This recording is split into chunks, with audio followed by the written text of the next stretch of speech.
Hello and welcome to Monarchism Unfiltered. I'm one of your hosts, McCosk. I am. And I'm the final host, Bronze. Now with decreased audio quality. Yes. Every time it gets worse. You know. Now we even missed timing. Yeah, I mean, should probably say to those that didn't see the announcement on the YouTube channel that last week's episode was delayed to this one because of travel. Travel and labor and poor labor laws, but that's a different topic for another episode. On today's episode, we're going to talk about an often misunderstood and misrepresented topic of royal decision making, e.i., why kings do what they do, or queens, or emperors, Or crown princes.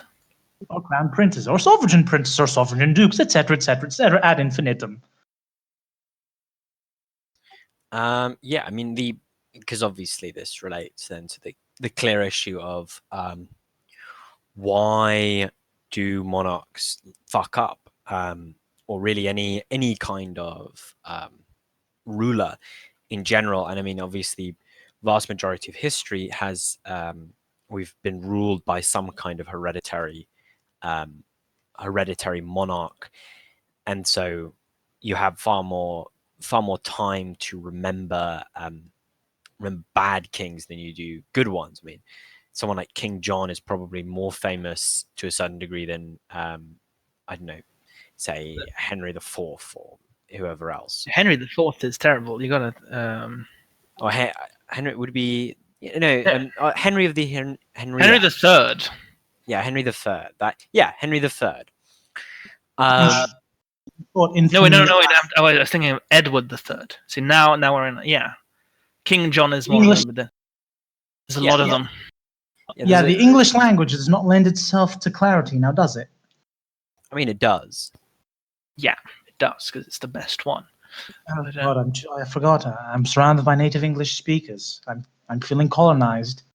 Yeah, you should. Yeah, go back to Scotland, McCosk. What? It's Brexit now, so go back home. Go on home, Scottish scum. But the sorry. Yeah. No, I mean the yeah, I mean it is. I think it's just the case that people have kind of, to a great degree, forgotten the good kings or the great kings, or even the vast utter majority of 6 out of 10 kings. That was the majority of them. Yeah, or 5 out of 5, or good one good, your one John of Gaunt or whatever, that's basically running the show anyway, and that is in large part due to like bad histories that have kind of become popular, in that like most of modern history that is known popularly comes from from 1910 to 1930, pretty much like that's where the majority of our histories come from. Incidentally, that was post World War II or post World War One. Monarchies were no longer in vogue. They were sort of dropping like flies, and that has to a great degree impacted itself upon the popular conception of monarchs. And I think it's a serious issue as to like understanding, why does a ruler do the things that they do? Because obviously there's this stereotype that a monarch is sort of untouchable, or nothing can be done to remove them from power or whatever, which kind of really it really misunderstands how decisions are made, even in government to this day. I mean, the fact of the matter is that it's just no one's going to get too excited about a mediocre king. Yeah, obviously, and I think more relevantly, there is this in our popular conception, we have a kind of we have an obsession with immediate action, or like, things being done now. And oftentimes, there's stories about things like the deep state or whatever, which in many cases are basically just attacking, the fact that there is a civil service that does things somewhat independently of political control, because, no one's going to get up in Parliament and debate if Twickenham gets an extra hospital or whatever. And so there's a kind of ordinary function to the state that that exists to a great degree outside of political control, and that like exists to this day, and it exists back then in terms of having a monarch who is to a certain degree apolitical. I mean, it's sort of like the goalkeeper's dilemma, which is sort of which is that statistically speaking, the best, most likely way of blocking a ball from entering the goal is to stay in the middle. But goalkeepers usually decide to jump either left or right, because it's better to have jumped the wrong way than to be seen to be doing nothing. Yeah, clearly. I mean, that's because if you jump, then you might miss, but it's like whatever. And yeah, I think that is quite a good metaphor in terms of the kind of stability that monarchies ultimately aim for, aiming for the continuity of government. And that obviously then leads to the question of, okay, well, how do we then get failures really of monarchs or of governments?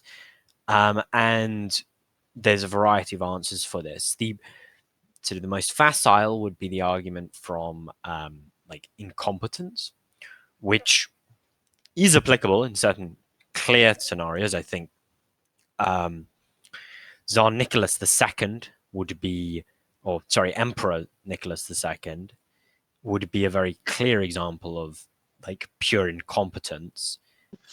Famously refused to be schooled at all at the art of ruling.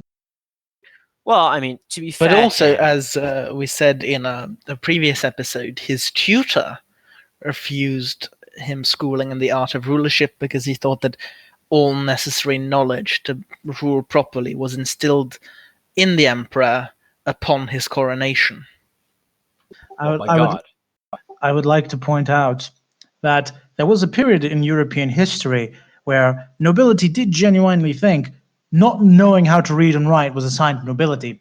By the 1900s, that time period was dead by 200 years, give or take. So all of this to really hammer in that Russia is a special place on this earth, and it's a special place where no political system works well. I mean, clearly you haven't read the words of the kind, loving mother of Russia, Alexandrina, who said the Russian peasantry is a dark mass who must be whipped into submission. But yeah, I mean, it's like, I think there's clear reasons as to why he failed on multiple fronts. And I mean, I think he's probably the most relevant example, because really his removal from office to a certain degree is unlike any, like, there is no direct comparison. Like, yeah, I mean, I think the closest comparison would be, was it Alfonso the 16th, or what, like the guy in Spain? In Spain, 13. Yeah, 13, yeah, unlucky number. And Alfonso's case was much more complicated, because let's put it in context. In Spain, it was a greater failure of the system, because Spain at that point during the Restoration was reliant on a rotation of parties to like work, and that system had completely collapsed. And he did the only thing he could, which was really the thing to do in Iberian history, which was essentially nominate a strong man to like avoid immediate governmental collapse. So in his case, it was not so much that the king was incompetent; it was that the system under him was in an extreme state of collapse. The issue with Russia, and especially the Russian Empire, is that in Russia, like a lot of people say, oh, most historical monarchies got overthrown because the king was incompetent, evil, tyrannical, all that. When you actually go down to the nitty gritty and start analyzing all the information, the historical evidence of that actually happening dries up really quickly. But Russia remains the beating heart case of where everything that could possibly go wrong in monarchy went wrong with Nicholas II. Yeah, And but I think it would be engaging in great man history to say it was all his fault. He is also incredibly, possibly the unluckiest monarch to have ever lived. I mean, he ruled Russia. Like that is pretty unlucky. If you wake up and you're ruling Russia, you lost the lottery. Like you think you're a czar and you think, oh yeah, a life of plenty and leisure. No, you're fucked. Like in the grand scheme of things, being Prince of Monaco, if the offer comes for you, Russia or Monaco, you go for Monaco. That's the smart thing to do. Jesus Christ. Yeah, I mean the only thing that is up there would be the Holy Roman Emperor. Jesus Christ! Imagine being the Holy Roman Emperor. Yeah, I mean that is just like that's not a job you want. Well, I mean, there's the thing of you can only realistically know 150 people. So if you're the Holy Roman Emperor with over 1,000 princelings underneath you or whatever it is, like realistically, you're probably not even going to know like who your subjects even are, like who your sovereign subjects are, or whatever the term was. But yeah, and even then you have to make, of those 150, you have to make room for your family and your friends. Yeah, which and is all going to that. be large. Yeah, because it's going to be depending on the time period, your family is going to be large as well. So yeah, I mean, if you're the Habsburgs, then that's 150 is gone. Yeah, exactly. So what I will say about Great Man History, and Tsar Nicholas, like there is a degree to which it was a kind of system failure in that, any kind of competent system wouldn't have allowed, Stolyopin or whoever to be fired, or to be very fast. I mean, Stolypin wasn't fired; he was murdered. Oh, sorry. Yeah. He was. Yeah. Sorry. Fired in another sense. But the fired a gun at him. Yeah. Fired I think it was bombed, heaven. actually, but, yeah. But so in a better world, he wouldn't have died. Sorry, is the correct thing to say. And the clear issue there, I think, is that Actually, it just hit me when you mentioned a case of violent system failure. It just reminded me of a case of worst possible monarch example, but excellent system, and that is Charles II of Spain. Because, yeah, I mean, well, to be fair, there, like the issue is that yes, he was incredibly incapacitated. So inbred, he was the human equivalent of a sandwich and had a monotesticle. But even, I mean, the common sort of theory of Charles II is non-factual at times, because he was, for most of his time, pretty high functioning. It's just that he had episodes of ill health. Yeah, he was called the Cursed for a reason, because he was aware that it was wrong with him, and he constantly prayed. Like, he's often a butt of jokes, but he was really a tragic character. But the point is that he did have intense issues, and yet his reign is remembered largely as a swan song of peace in Spain, where the entire Habsburg system of governments just provided enough structural support that everything went fine. Like again, like to be fair, if your system is built by the Habsburgs, 9 out of 10 times, it's probably the best you're going to possibly get unless you have the benefit of hindsight going for you.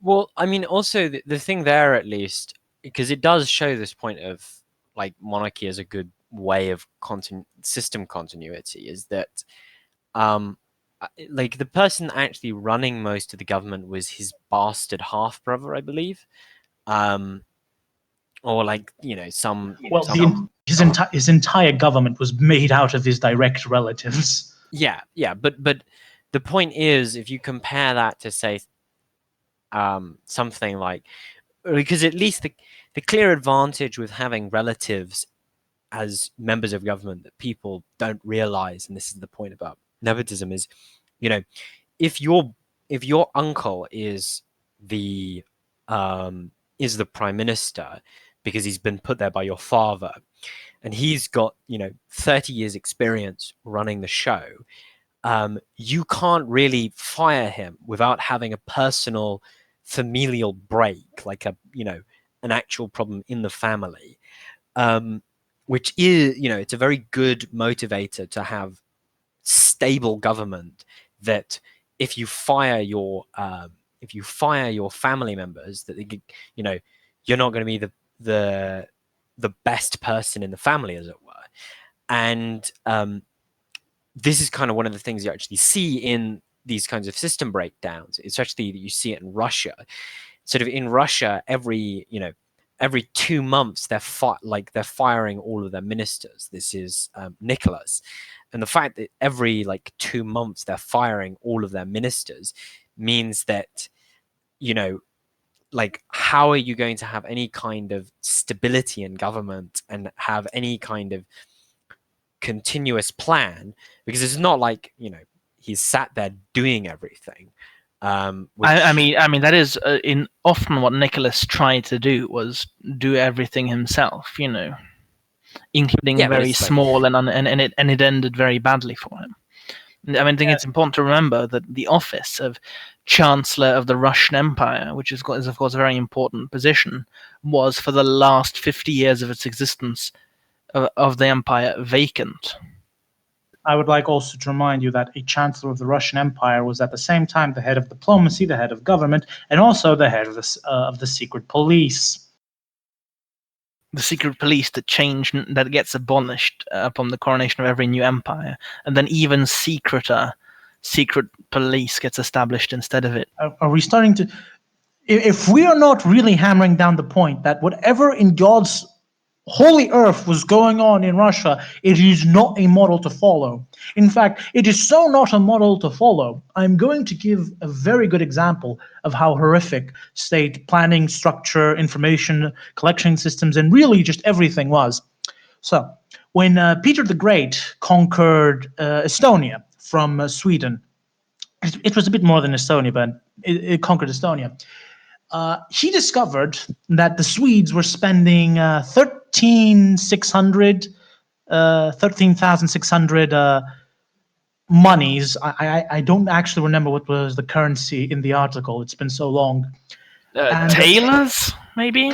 Could be. They were spending 13,600 on Estonia alone. Do you know what he was also spending? What Peter the Great was spending a similar amount of money? The entire administration of Russian Siberia. Obviously, that was too onerous for him, so he abolished all the Swedish administration in Estonia and found a replacement. The article was very silent on what it was replaced with. So this should illustrate that Peter the Great westernizer of the Russian Empire, the bloke who really stepped up the administrative game, was funding the largest single area of his empire with the same amount of money that Sweden was funding the smallest bit of theirs. This is Russia at its peak, and it's not good. The Habsburgs had institutions that were older than their state. The Russians had institutions younger than the people which they employed. Yes. And sometimes created just specifically to administer the new institution that had just been created. Yeah. If people often think where the idea, well, people don't think this, but the idea of runaway bureaucracy going nuts comes from Russia. Even before the communists took over. Really, communist bureaucracy taking over everything is really just a holdover of Tsarist times and really shows how not revolutionary the Russian Revolution was in a psychological sense for the Russian people. I mean, I think there is a reason why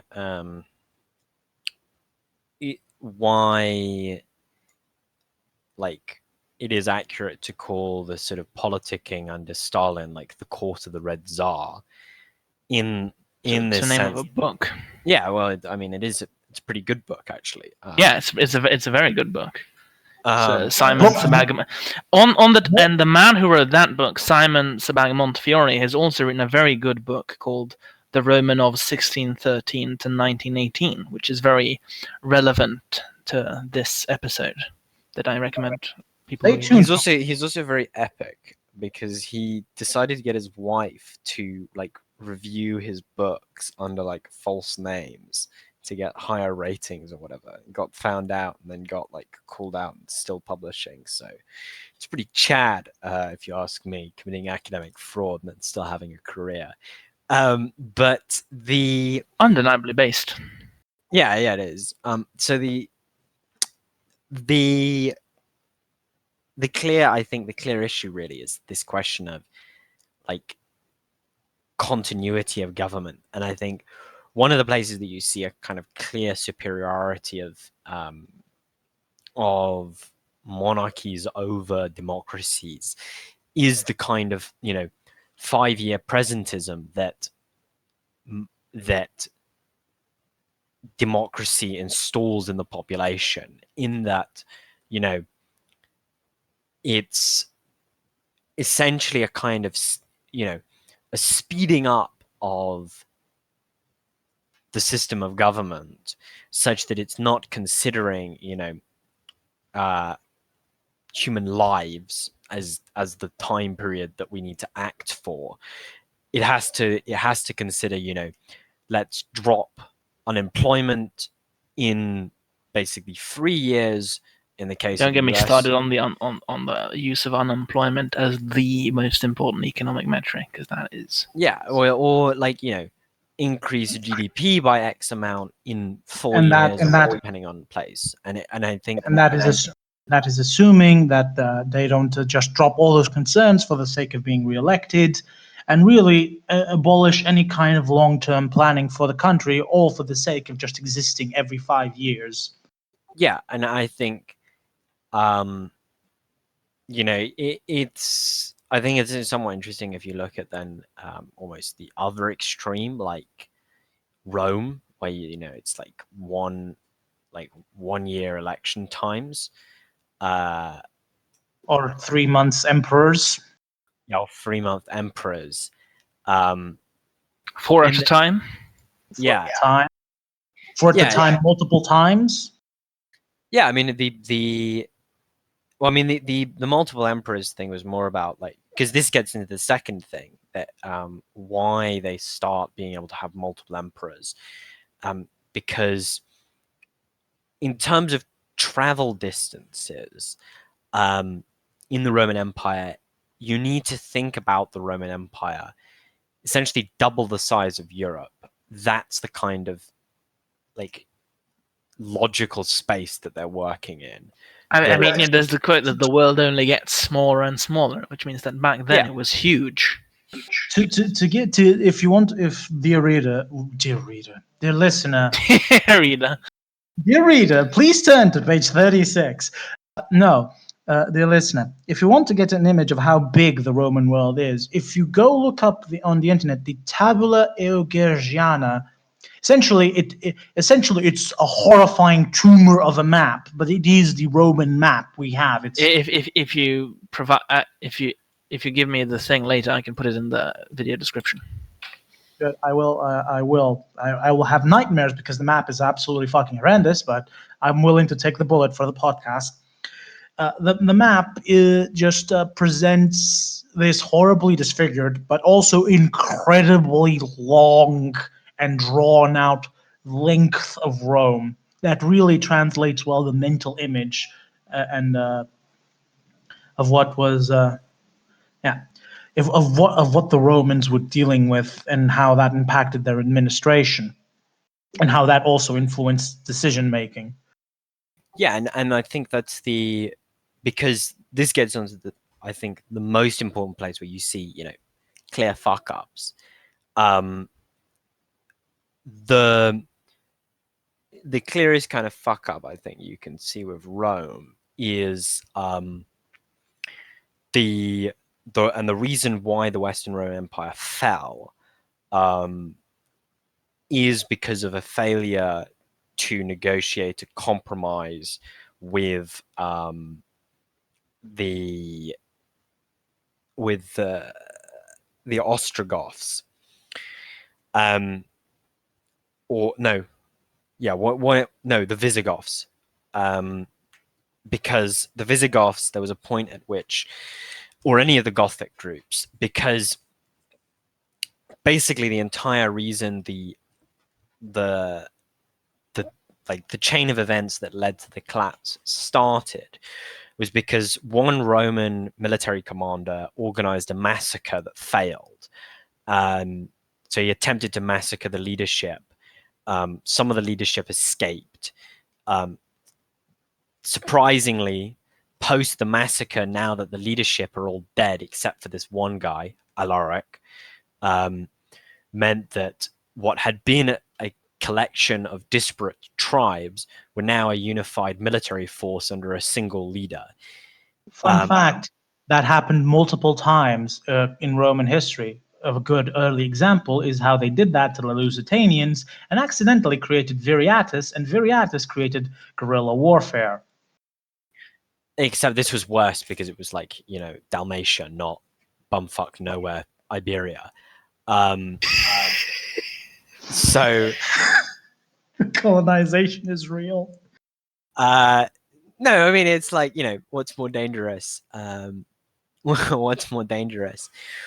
Yeah, and so that was entirely due to a miscommunication on the part of what the emperors wanted them to do.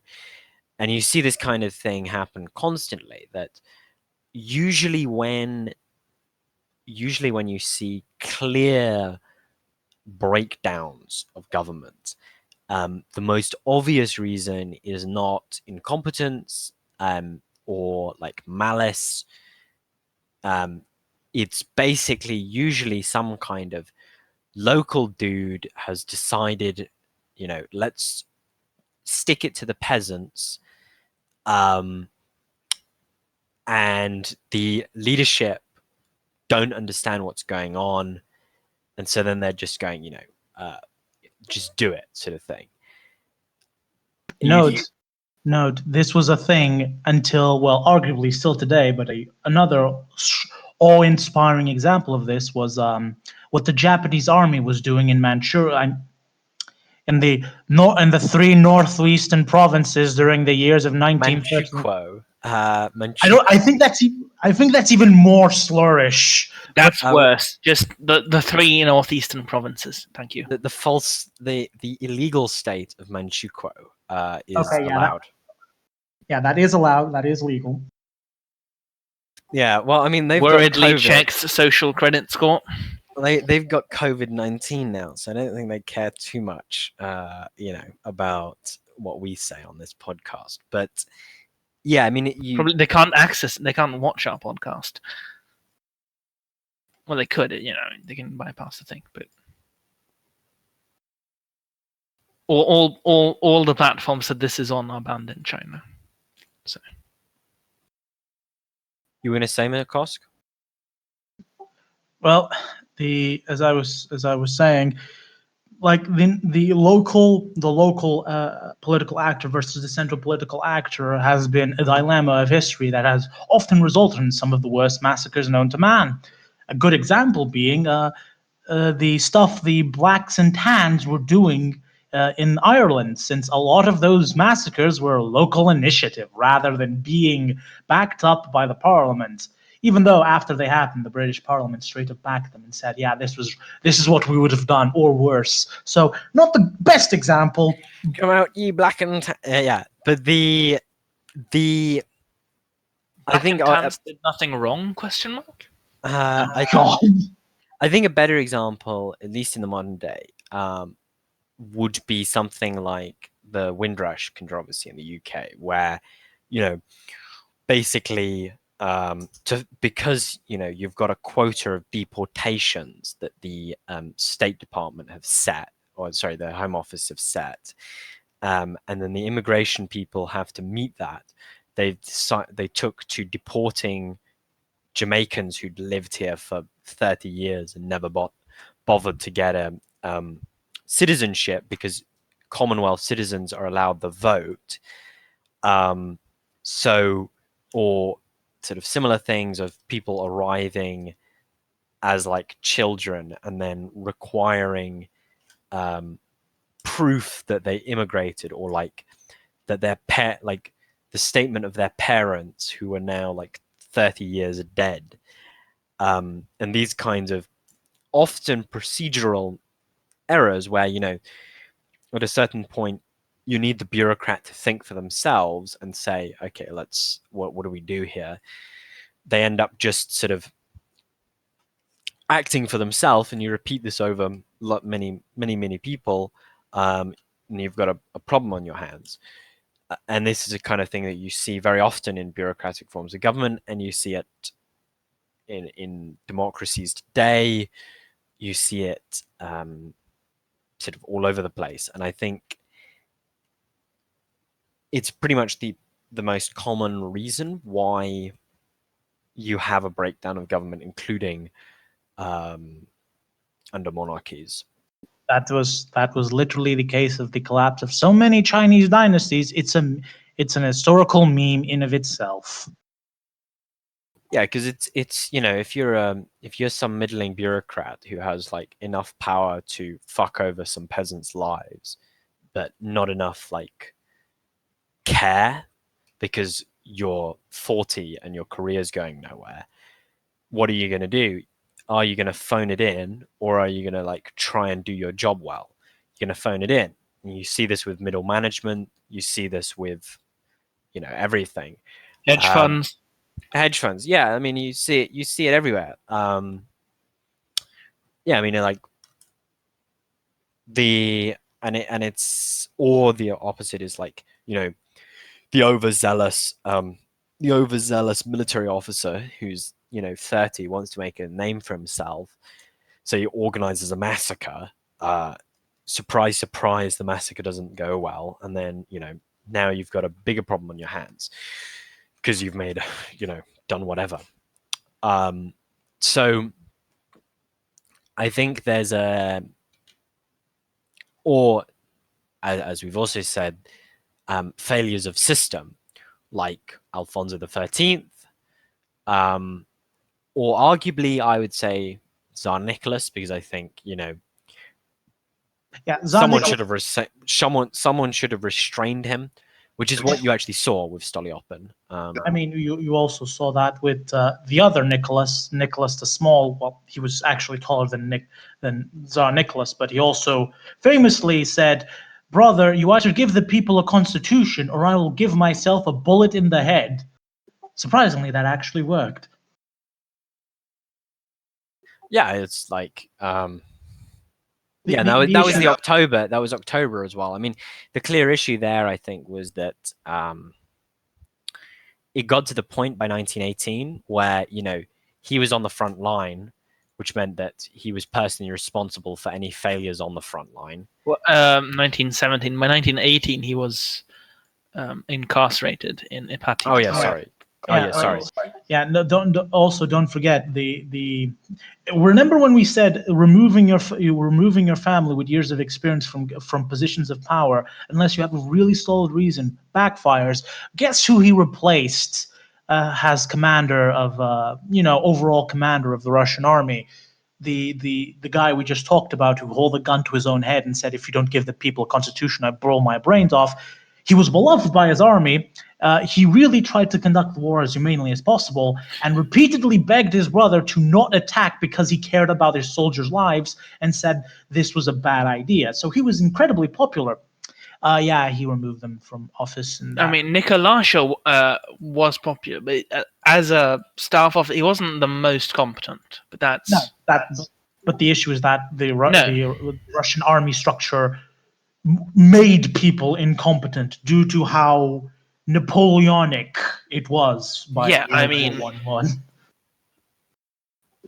Again, I mean, a good example of the structure of the Russian army at the time is that to deliver any news from the front line, someone had to take a written note, get in a car, and drive to Warsaw, telegraph it off to the military base outside St. Petersburg, where it would then be printed off again, given to an adjutant who would then bring it into the city. So all this to say that when we said nothing works well in Russia, we also include the army. There is also no exception to this rule, no matter what Soviet boos say.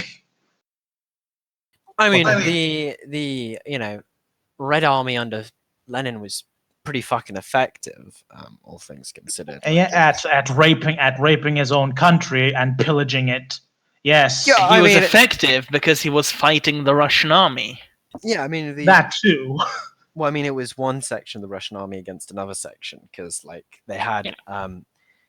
Yeah, I but think one of the sections.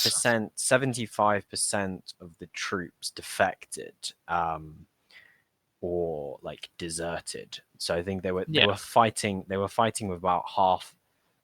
They had about half of the troops.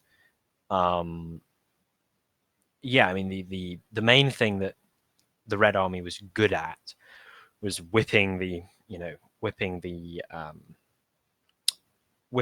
like bandits into line, basically, because most of it was like bandits and conscripts and prisoners, and then Penal battalions. yeah, I mean it was basically largely penal battalions with commissars like on it and whatnot. So in that sense, it was, and that's why I say it was effective, because it was, they took something that had been basically dissolved, the Russian army, and turned it into somewhat of a fighting force that then obviously ended up becoming very competent by the end of World War II. Later on, it started degenerating again. But I mean, yeah, it's sort of... That's what happens when you exist in Russia. You degenerate. I mean, Well, I just like to return to the subject of Nikolai Nikolaevich or Nicolasha, because he's a pretty interesting figure in himself, and that his main party trick was that to display how sharp his sword was, is that he would cut one of his dogs in half with one strike. That was his party trick. Very Hunnic of him. Very Hunnic. Like, a live dog? Yes, one of his own alive dogs that he would. It's reminiscent of Richard the Lionheart's party trick, which was to take a live Saracen and split his skull with one blow. That's not really a party trick. That's like, I mean, that's what homicide. passed for chivalry in the early 13th century. I think I think that's what sort of Nicolasha was trying to return, spelt with a V back to. I mean, it reminds me of, I think it was, you shouldn't read this, but it was in Julius Evolar's The Metaphysics of Sex.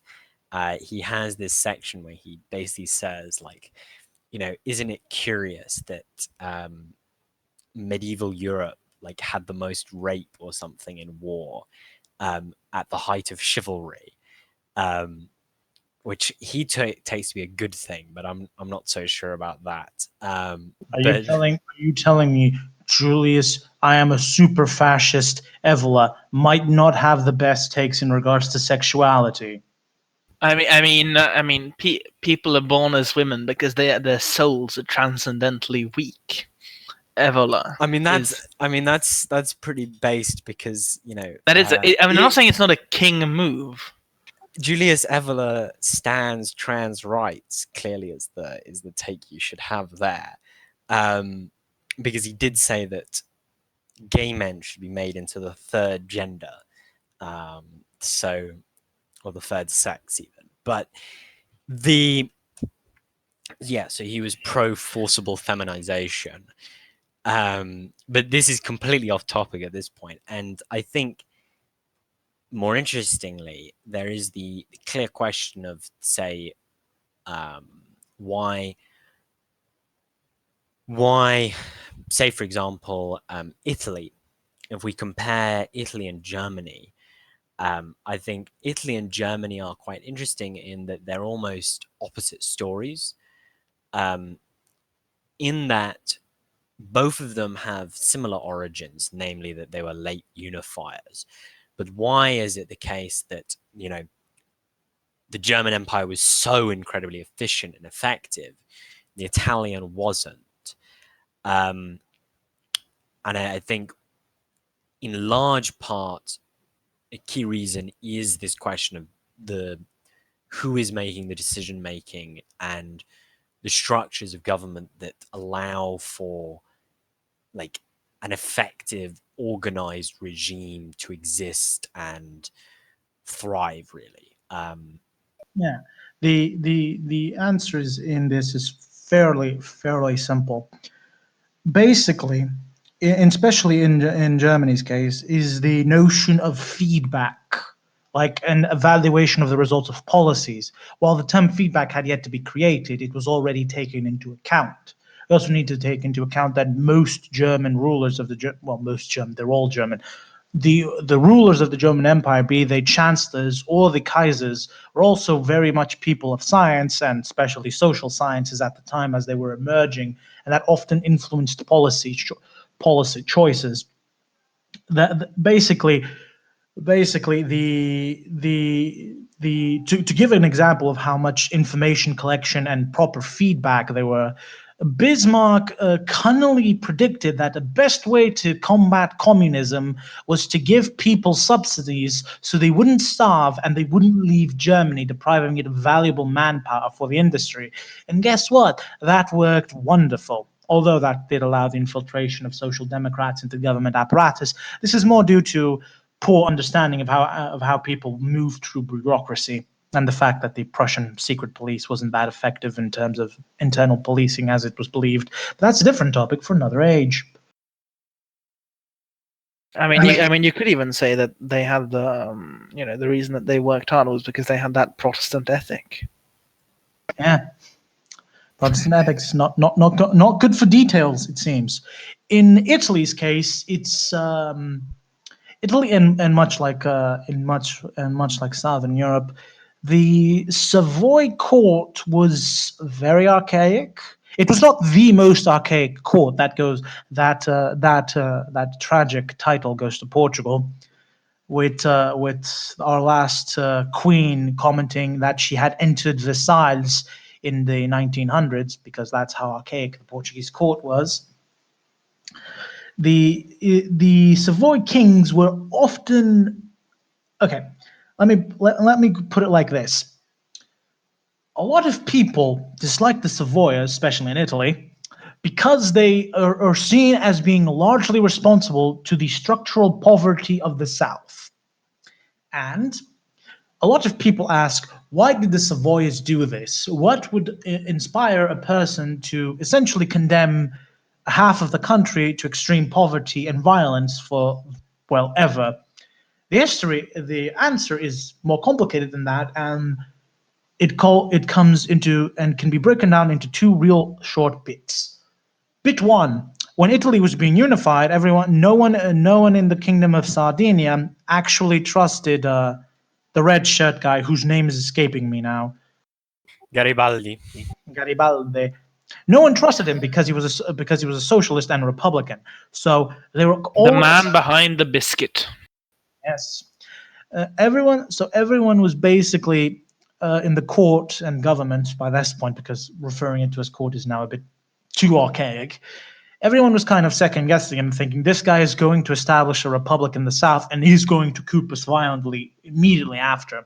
So Carver, basically what he did is we are going to keep the South in the hands of the aristocracy, the church, and everything. The issue here being that the Southern aristocracy was not there. It was in Spain and had been in Spain by that point for 200 years straight. So really, the issues with the South came a bit before the Savoys, but they undoubtedly compounded it. So in essence, you had this early moment where we are not going to allow Garibaldi to coup us. We are basically going to keep the South in stasis. Another thing that happened is that after this moment passed and Garibaldi was no longer a factor, is that the Savoy court, similar to, again, tragically, the court of the Portuguese state in this case, because this time it was not because of the monarchs, it was because of shitty constitutions and shitty constitutions on our part, not actually the Savoys. They had a weird interpretation of how capitalism worked, in that they essentially believed in what is trickle-down capitalism and how the wealth of the North would eventually drip down to the South. This does not help the fact that corruption in the South was also massive. The government and the kings were only tangentially aware that the South was basically in a state of constant internal warfare and anarchy, and only were vaguely aware because every time what amounts to a small insurrection, it got reported to as a drunken brawl had gone slightly out of control, but the police had dealt with it. And so it was a lot of misinformation was going on. Plus, you also had the notion that a very capitalistic notion of, if you bring more talent into the Italian economy, hence why the Savoy kingdom was so focused on expansionism throughout its entire existence. If you bring more towns into the Italian economy, ergo expand the market, everyone will become richer, because this was one of the underlying things that boosted German economy when it unified. And so Italy was also under this logic 90% of the time, hence it never focused on any significant level on internal development, which also contributed to the South being in very poor state. The government was aware that the South was in poor state. However, that it was poorer, because various various parliamentary inquiries were held, but due to a number of factors, the focus on the external and bringing all Italians into the state, that nothing really was ever carried out. Because again, the inquiries were also very vaguely worded in that A, it did not specify the causes, and B, just presented this as the status quo, and often had no ideas or suggestions of what to do outside of a very vague, let's improve education, which especially back then was often seen as a weird thing that had a mixed return, especially for Italians, because the Italian people with higher education were the first to immediately leave the country after they acquired said higher education, making it so that the government never felt that much motivation to heavily invest in education, because they thought they would never get that return. One thing I will say that it's quite interesting, though, at least in terms of the whole thing of the brigand, like, the revolts that were in southern Italy and brigandage and whatnot. It is, however, useful to point out that southern Italy was and is the center of Italian pro-Savoy monarchism, more so than the north.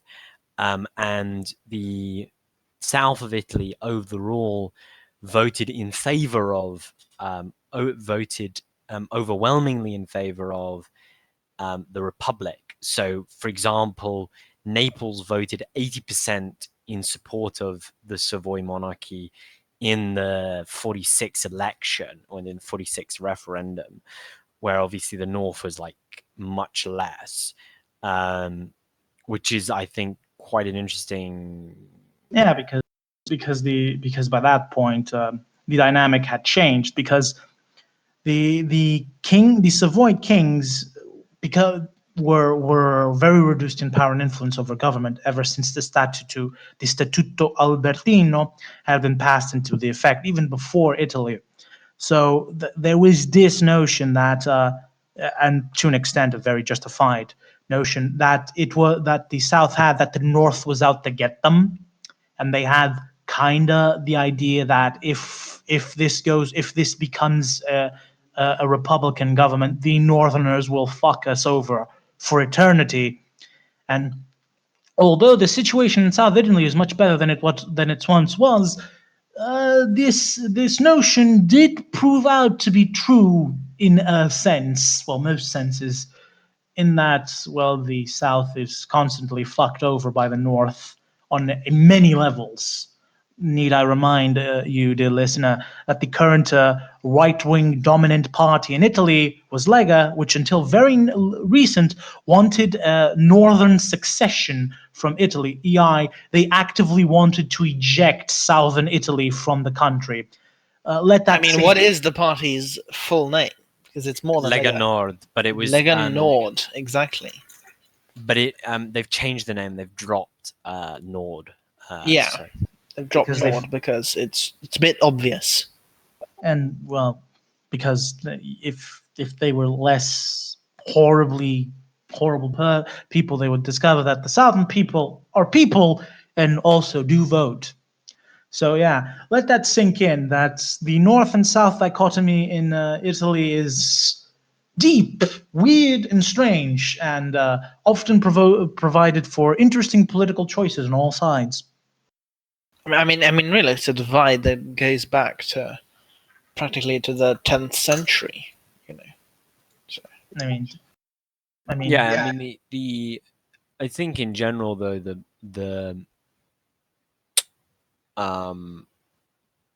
it's the whole sort of issue of southern Italy, I think, is also in part because it never industrialized the way that like Milan or the north like did. And I mean, if you look at the areas that are poor now, it's sort of the non-industrial areas. Like Milan is quite a nice city.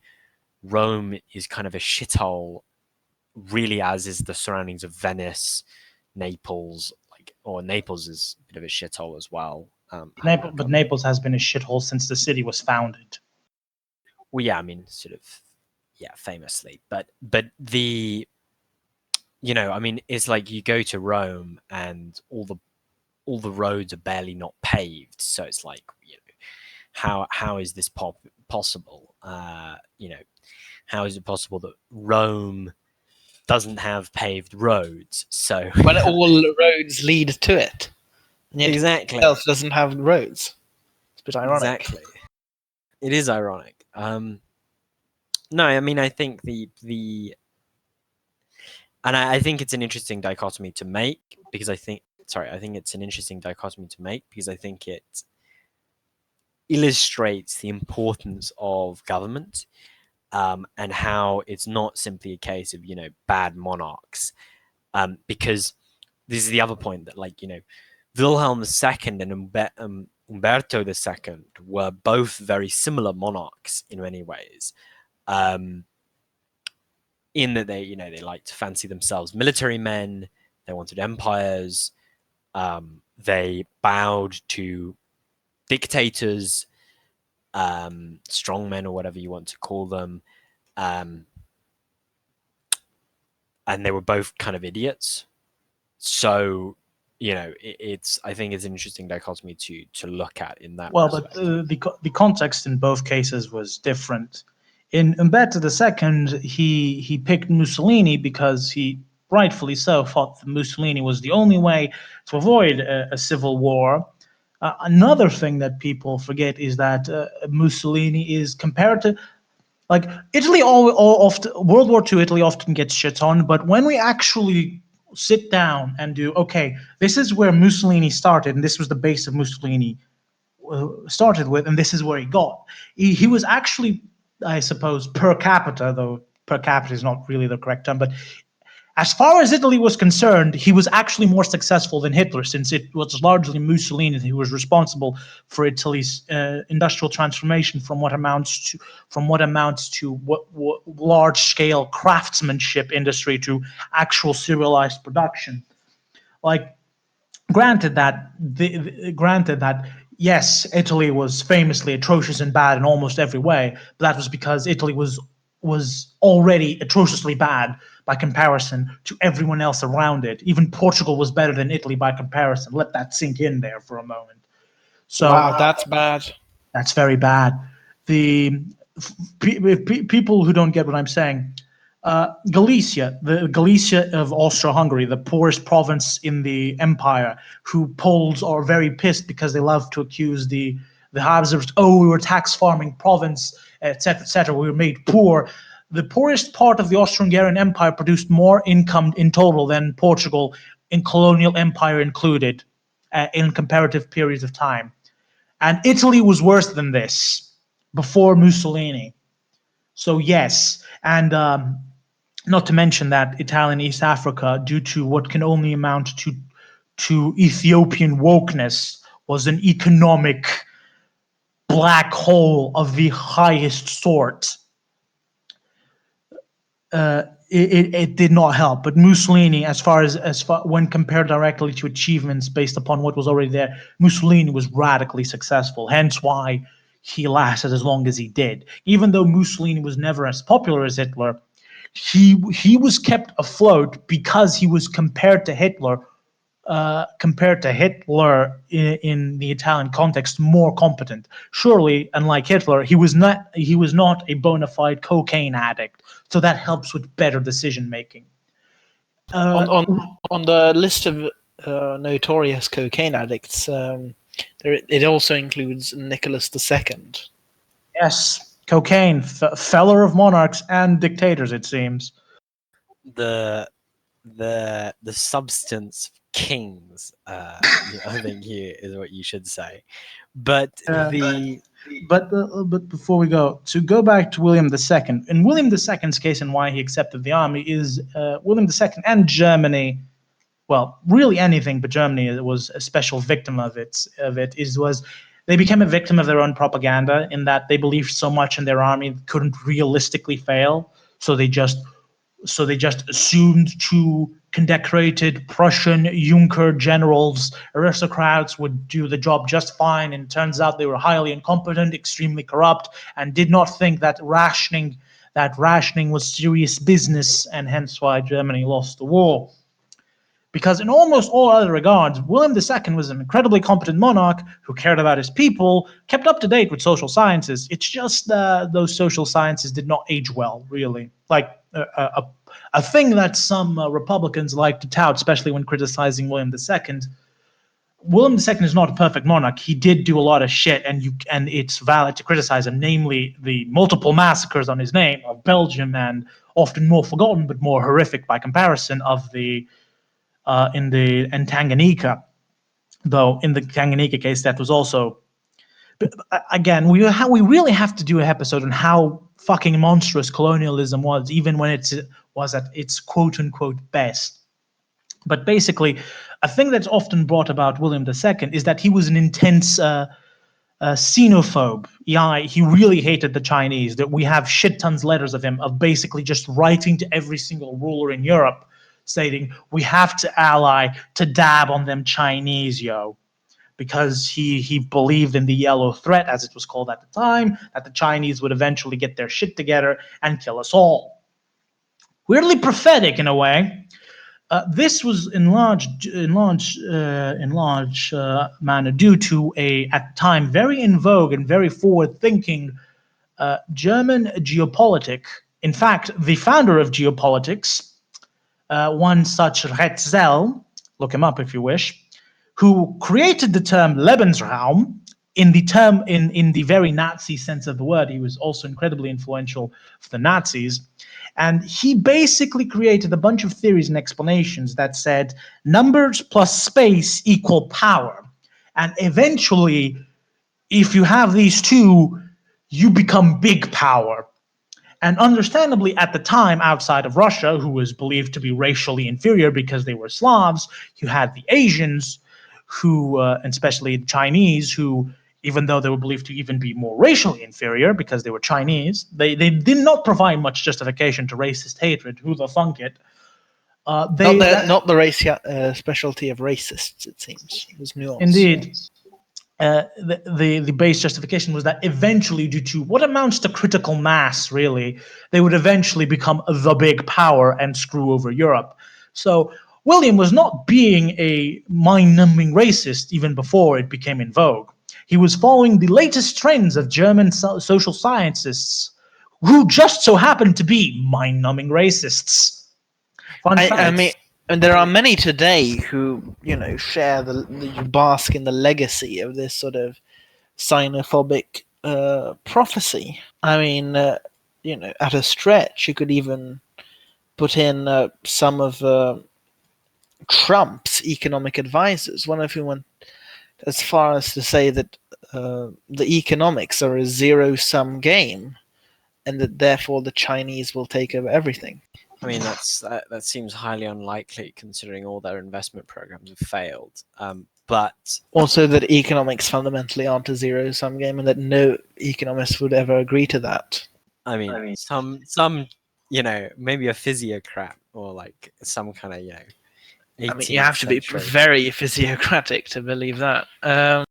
The base even physiocrats believed in that through exchange you can increase the production of physical goods.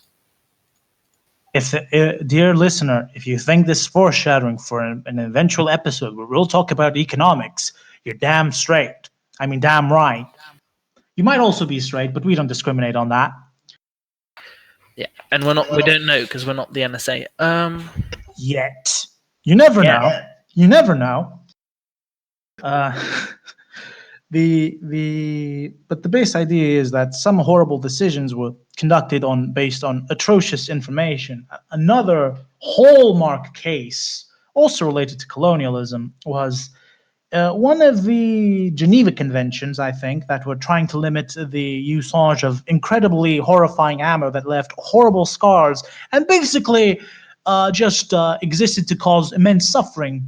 And all countries in the world adopt this particular Geneva Convention, except Portugal, the British, and the French, and their glorious justification to use an ammo that essentially removed your limbs. Black powder, big bullets, serrated and poisoned, or something to that effect. I don't even know what it was. Their glorious answer was, well, it's the only way we can subdue the savage natives. We need to commit what amounts to war crimes upon them to subdue them. I mean, there is. This brings to mind the case of Henry Puckle, who, in the 1700s, devised an actually pretty clever method of firing rapidly. It was sort of like it had revolving chambers, and it could fire at an astounding 7 rounds per minute. And he devised that there would be 2 types of ammunition for his weapon system. What a modern way to refer to it. No, he would have regular round bullets, of course, and these were for shooting at Christians. But he also devised a set of square bullets specifically for the shooting of Turks. Welcome to the real world. You didn't think this happened, but it do. As far as I'm aware, that square bullets were never used on the Turk, unfortunately. Well, very unfortunate. Well, it's just one of those moments where you could have had a Tuesday, but you didn't. Yeah, unfortunate. But yeah, to go back to the example of everything that can go wrong goes wrong in Russia. A famous example that people often ignore. The Russians were conducting anti-Jewish pogroms in Russia slightly before World War One. In fact, these pogroms were incredibly important because all these Jews went to Germany, because William II famously welcomed them with open arms to Germany. gave them rights, encouraged them to serve in the army. They would later go on to serve in the army in the Eastern Front, be root and stem more condecorated for bravery, loyalty, and dedication of service than any other ethnicity in the German Empire, and would largely be one of the deciding factors of why Germany soul crushed the Eastern Front. Not that Hitler decided to take this information to any amount of validity, because of course it's Hitler, and the greatest coke addict and meth addict of our age, and founder of humanity's first meth fiend state, also known as Nazi Germany, clearly did not care for facts, only about feelings. I think that as we progress towards the ending, I'm going to leave you all with a related fun fact that as the Jews fled Russia and they fled to the UK, they invented the fish and chip because they could fry the fish the day before the Sabbath, and then it would still be preserved because it was fried on the Sabbath, and so they didn't need to make fire to cook it. And so it's thanks to that we today have the glorious dish that is fish and chips. Did they invent shitty vinegar though? That's the real question. Shitty according to whom? I mean, this podcast may be one day sponsored by Sarson's malt vinegar, and I don't think that's a opportunity we would want to squander. To finish the example of really how bad state information in Russia was. So the great justification for this program was, again, Nikita II's glorious activities. So southern Russia, which at the time referred to what amounts to Ukraine and up to the Caucasus, though really this policy englobed the entirety of the Pale of Settlement, which was a far bigger region that was essentially European Russia up to the Urals, give or take. But again, weird cases of you only think you're influencing southern Russia, but in reality, it's the entirety of the Pale of Settlement. The base idea is fairly simple. The Tsar wanted to improve the economic lot of his subjects, and he thought he could do this best by expelling the Jews. Now, why would he think such a thing, considering most Jews in Russia were Sephardi, which, to really boil down the stereotypes, were the poor Jews compared to the Ashkenazi, which were the rich Jews? Well, you see, this was based on a document written by Potemkin, the famous Potemkin of Catherine the Great fame, of Potemkin village fame, which I've been recently told he did not actually build. He just spruced up the villages so that Catherine the Great would be impressed by them. He famously wrote a document, the economy, whose name escapes me, that essentially explained the economic situation of southern Russia and laid the blame squarely on the Jews. That this document was essentially, by the time these purges were being committed, a tad bit under 200 years out of date, was not taken into account because there existed no other document or institution that really did overviews of the economy of parts of the Russian Empire. Or if it did, it had recently been created and recently superseded again. Well, I mean, the person that would head up such a thing had not long since then been brutally massacred, along with many of his relatives and friends, in a theater in Ukraine. And that man's name was Pyotr Stolypin. Yes, it's almost like assassinations are a sum-zero game. Who knew? Who knew? I think that's a good place to leave off with those two anecdotes. But yeah, I think it's been a good discussion. Yeah. So have a nice evening or morning or whatever time it is with you. We will as well. Yep. So that's goodbye from us. Goodbye.